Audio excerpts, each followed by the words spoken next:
who leads us in triumph always. I used to read verses like that and say, Lord, there is a secret men like Paul had, which I haven't discovered yet. And I was determined to discover it. And that's where the Lord showed me the way of the cross. When I was seeking the baptism in the Holy Spirit, even as a young man, the Lord pointed me to the way of the cross. The way of the cross is the answer to everything. Death to the soul life, death to this Adamic life. When Adam chose the tree of knowledge of good and evil, he was choosing soul life over spiritual life. I want to develop my soul. And there are people in the world today who have developed the soul so much. Ungodly people, hypnotism. They develop the soul power so much they can hypnotize people. You submit to them, they will hypnotize you, that they can cut your hand and you won't feel any pain. That is the power of the soul. I've heard of people who can bend a steel spoon just by the power of their mind. Can you believe that?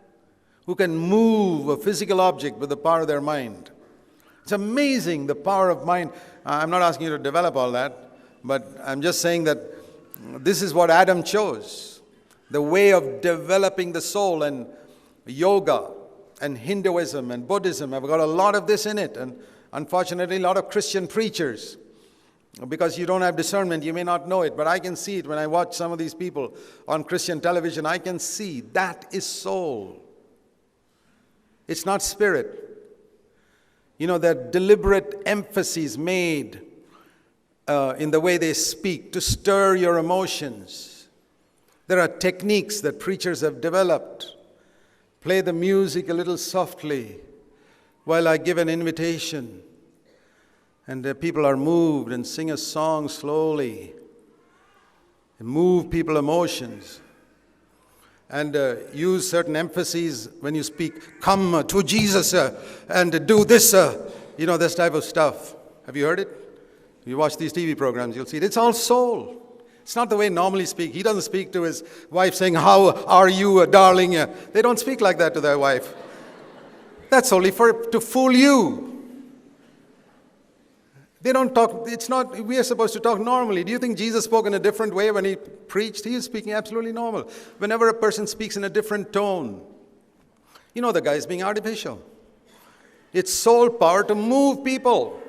And because this preacher knows that 99% of people sitting there are all dumb spiritually, they can't discern between soul and spirit. They can't discern between feelings and the Holy Spirit. They all swallow this. Boy, brother, have you heard this man?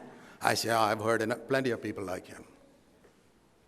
The power of the Holy Spirit is so different.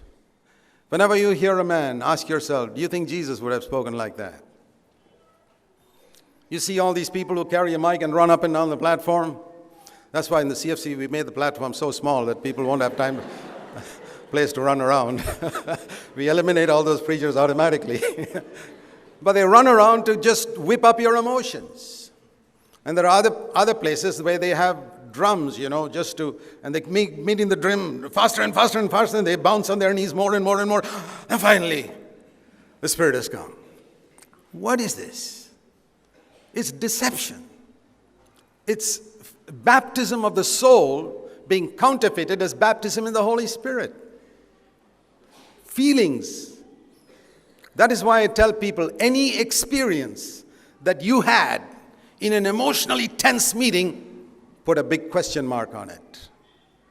If you got a so-called baptism in the Holy Spirit in some emotionally worked up meeting,